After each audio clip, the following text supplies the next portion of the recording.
Greetings everyone, peace to you all. Welcome to another episode of Praiseworthy Reviews, where we go through video games to see if they're excellent and commendable. Today we will be reviewing Ghost of Tsushima Director's Cut, an open-world action-adventure by Sucker Punch Productions. As usual, we will be evaluating the game based on 5 criteria: fun factor, educational value, cultural value, spiritual value, and cost. For context, prior to this review, I did play Infamous and Infamous 2 on PS3, though I don't think that matters much, and I have finished this game to the credits. So without further ado, let's jump in.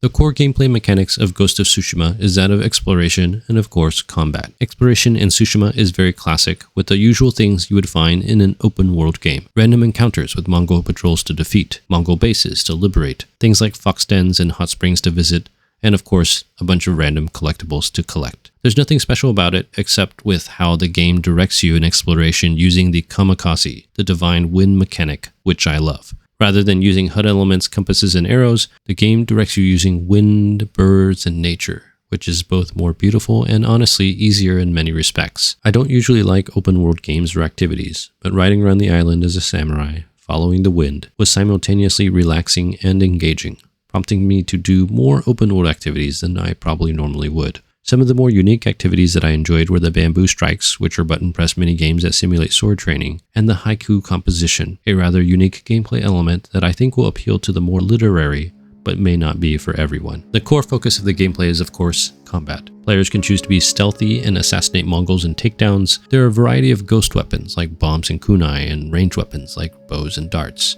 These are generally powerful and enemies themselves use them, but in an interesting twist, the game continues to tell you that using these is generally dishonorable, discouraging you from using the more effective tactics. The swordplay, however, is the highlight of the game. There are a plethora of sword skills to upgrade for both dodging and parrying, as well as skills associated with different sword stances, but honestly I didn't mess with stances too much. Players can progress through equipment upgrades, like sword, bow, containers, and especially armor. Players can also customize builds through charm accessories. Max health, max resolve, and charm slots can all be upgraded through some of the open world activities mentioned before. After extensive research, I decided to play on lethal difficulty, not because I am a glutton for punishment or because I am extremely good at action games, but because by most accounts this is the definitive Ghost of Tsushima experience. This is not to shame anyone who doesn't play on this difficulty because I empathize and don't normally choose the hardest difficulty in a game. Instead, I chose this because this increases the amount of damage that everyone deals,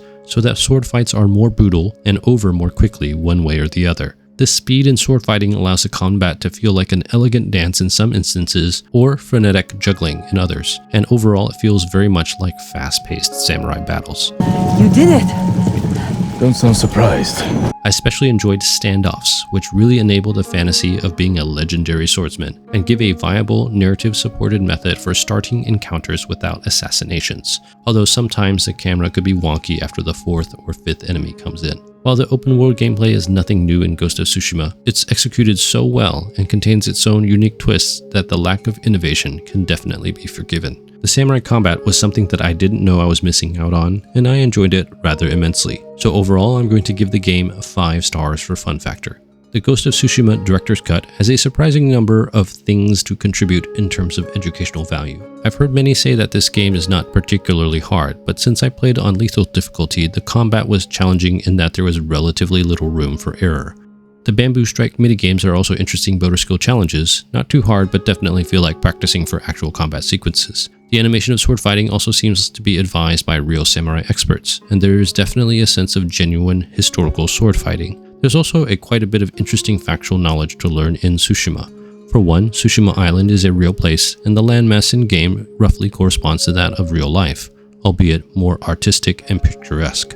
The setting of feudal Japan also provides the player a lot to learn about that period in history, including the shogunate form of government, as well as the issues surrounding that time period, like Ronin and the invasion of the Mongols. The haiku composition activity, despite being rather simple, is actually reasonably meaningful. The player is given 3 options for each of the 3 lines of a haiku, which has already selected lines of the appropriate number of 575 syllables, but it is up to the player to decide the meaning of the poem, which I thought was a meaningful literary exercise. I mourn my father.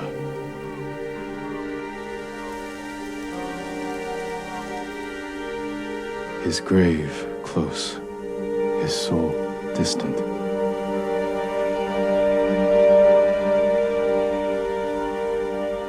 All things pass away.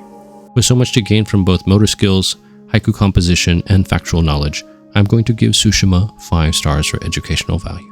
The Ghost of Tsushima is genuinely a work of art. It does contain a lot of gorgeous scenery with idealized landscapes and picturesque views, but the artistic value is so much more than just aesthetic. The cinematography is designed to pay homage to samurai movies, which it does through the framing of the quests and even the Kurosawa mode, named after the renowned samurai film director Akira Kurosawa.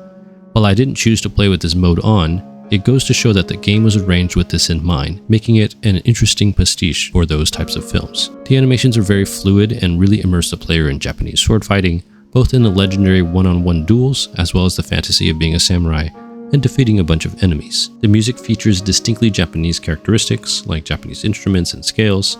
Like many action games, the score does a good job of getting the player pumped up for action while also being emotional. Like for many Japanese games, I was tempted to play with the voice acting in Japanese, but I'm glad I didn't.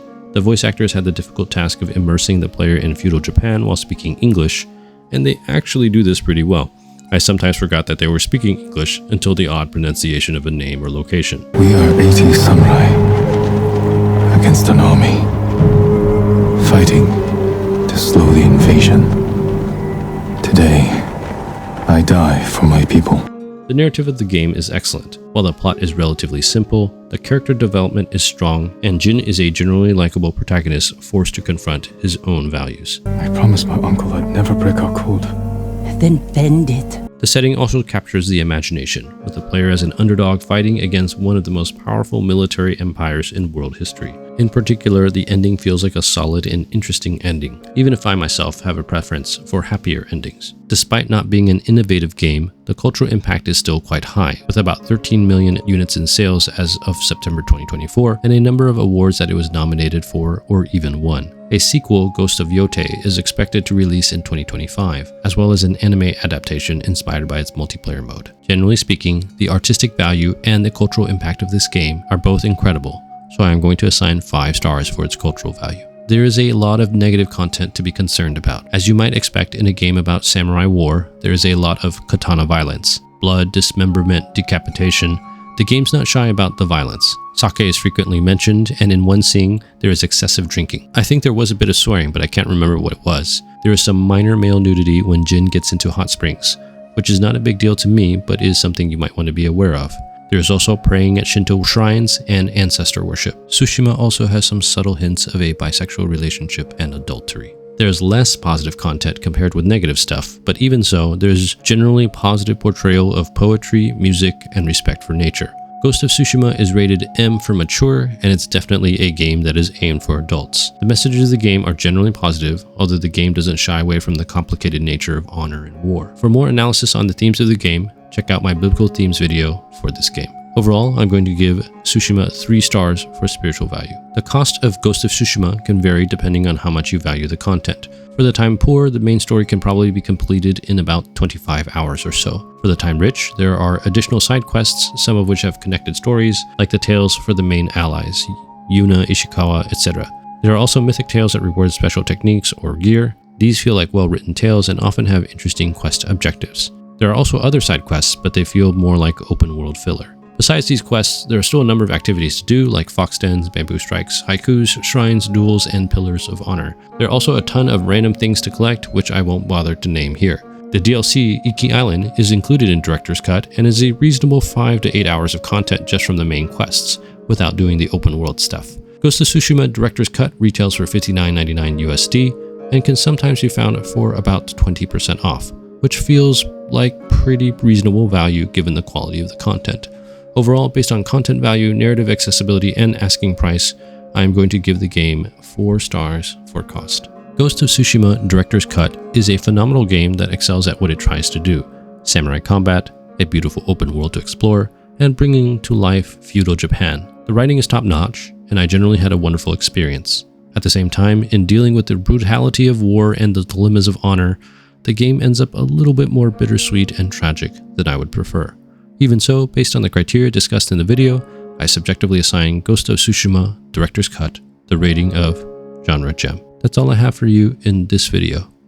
Bless you guys. Thank you so much for watching, I really appreciate it. If this video blessed you in some way, please consider watching some of my other videos, subscribing, or sharing with me some of your thoughts in the comments below.